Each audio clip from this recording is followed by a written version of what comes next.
हुए बर्तन, पूरी तरह से बिखरा हुआ घर और आपस में उलझते उछलते कूदते हुए ये बच्चे और पूरी तरह से बिखरा हुआ घर एक माँ के बीमार होने या घर पर मौजूद ना होने की वजह ही से ये मनाजिर घर के हो सकते हैं। बिस्मिल्लाहिर्रहमानिर्रहीम, अस्सलामुअलैकुम वरहमतुल्लाहि वबरकातुहू। खुश आमदीद हाउस वाइफ डेली व्लॉग में एक बहुत ही प्यारी सुबह, एक बहुत ही प्यारे दिन, एक बहुत ही अच्छी उम्मीद के साथ अपने व्लॉग्स का हम आगाज़ करते हैं।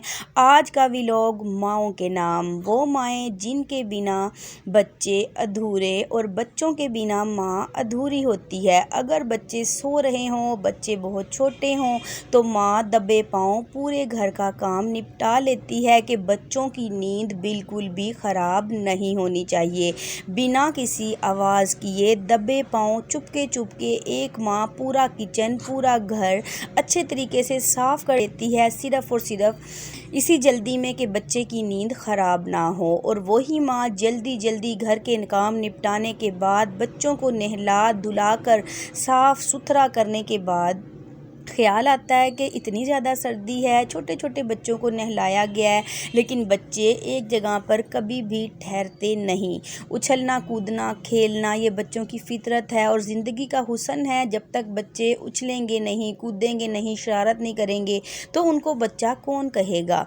तो बना लिए मज़ेदार से गुड़ वाले देसी घी वाले, अंदर खोपे बादाम डालकर मज़ेदार से चावल, बच्चों को ज़बरदस्ती बिठाया कंबल में और साथ में दे दिया चावल ताकि वो उसे इंजॉय करें। साथ ही में थे ये बहुत ही मज़े के क्रीम रोल, ये मैंने अपने बाबा से मंगवाए थे क्योंकि स्कूल की कैंटीन से जब ये मिलते थे तो इसको लकड़ियों वाले अवन में बनाया जाता था। एक बहुत ही प्यारी लकड़ियों की खुशबू आती थी। अब भी ये मज़े के थे, लेकिन वो प्यारी जो लकड़ियों की एक धुएँ की खुशबू थी वो इसके अंदर नहीं थी, उसे मैंने मिस किया। साथ में बना ली थी चाय और ये जो ढेर सारे बिस्किट आप देख रहे हैं ना, ये सब बच्चों की पसंद के अलग अलग बिस्किट हैं ताकि हर कोई अपनी चाय को अपने फेवरेट बिस्किट के साथ इंजॉय कर पाए। साथ में बनाए थे गोभी वाले पराठे और साथ में थी मीठी चटनी।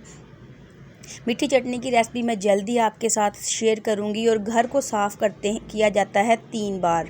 जो हाउस वाइफ हैं वो जान पाएंगी कि सुबह सुबह जब बच्चे स्कूल जाते हैं तब पूरा घर साफ़ किया जाता है। जब स्कूल से आते हैं तो कहीं जराब, कहीं पे टाई, कहीं पे जर्सी, कहीं पे टोपी और कहीं पे बस्ता, पूरा घर फैला देते हैं।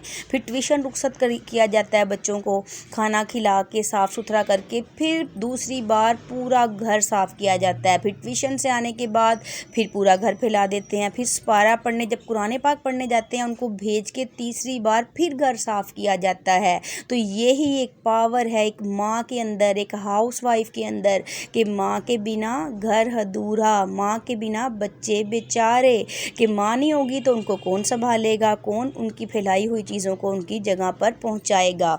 तो ये शाम में मैं बना रही थी आज बहुत ही मज़ेदार करेले और चने की दाल का सालन। मैंने कहा आपके साथ शेयर करती हूँ, जिन माँओं के बच्चे करेले चने की दाल नहीं खाते वो इस रेसिपी से बनाएं तो बच्चे बहुत ज़्यादा पसंद करेंगे। करेलों को अच्छे से धो के कटिंग कर लेना है, चने की दाल को उबाल के अलग करके रख देना है, प्यारा सा एक मसाला भून लेना है।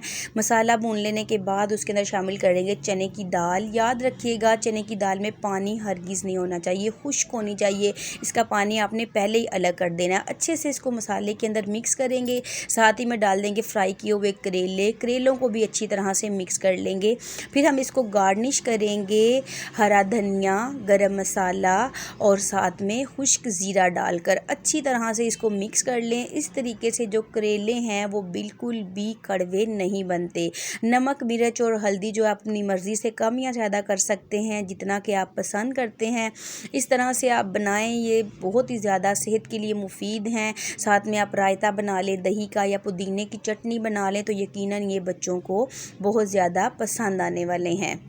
और हम बात कर रहे थे माँ के बारे में, तो जो माएँ हैं, जो हाउस वाइफ हैं, वो अपने घर को अच्छे से सजाती हैं, संवारती हैं, पूरा दिन घर का काम करती हैं, लेकिन फिर भी नहीं थकती। तो ज़्यादा से ज़्यादा कोशिश कीजिए अपने घर को जोड़े रखने की, अपने घर को बनाए रखने की। कभी भी किसी भी मजबूरी के तहत अपने बच्चों और अपने उनके बाप को छोड़कर किसी भी माँ को अलग होने की गलती नहीं करनी चाहिए, क्योंकि माँ के बिना बच्चों की ज़िंदगी बिल्कुल अधूरी और अकेली हो जाती है। एक माँ ही है जो कि दुख में, दर्द में, तकलीफ़ में अपने बच्चों का साया बन के उनकी हिफाजत करती है। मैं एक बच्ची के बारे में आपको बताना चाहती हूँ, जो बच्ची 7 से 8 साल की है, लेकिन उसके सारे सर के जो बाल हैं वो उतरवाने पड़े इस वजह से कि उसके सर में बहुत ज़्यादा जुएँ हो गई थी। कोई भी उसका सर साफ़ करने वाला नहीं था। याद देखें, आप सोचें कि एक बच्ची जो कि 7 से 8 साल की है, उसके बाल उतार दिए जाएँ तो उसको कितना दुख होगा। तो अल्लाह सबकी माँओं को सलामत रखे और माँओं को सेहत और तंदुरुस्ती दे। माँओं ही से घर होता है।